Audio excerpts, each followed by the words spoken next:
وسر خناقة هنا الزاهد وشيماء سيف اللي استمرت 8 سنين.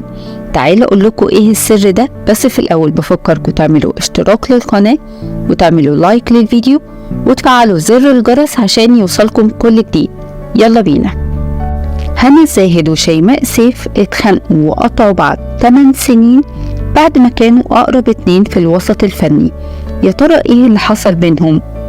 في الاول كانوا قريبين جدا لبعض، لكن هنا زاهد رفضت تحضر فرح شيماء سيف، وكمان شيماء سيف اعلنت الحرب على هنا الزاهد، وكانت دايما بتعلن في كل البرامج انها بترفض تشتغل تاني مع هنا الزاهد. والسبب في الخلاف ده هو هشام جمال، لان هشام جمال كان صديق مقرب لهنا الزاهد وشيماء سيف في الوقت ده، لدرجة ان جمع علاقة حب ما بين هنا الزاهد وهشام جمال في فترة من الفترات.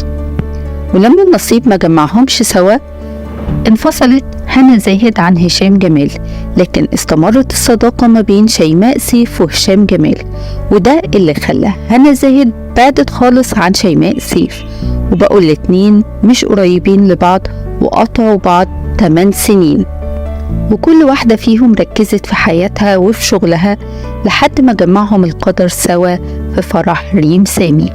يعني اللي نهى الخلاف ده كله بعد 8 سنين كان فرح ريم سامي.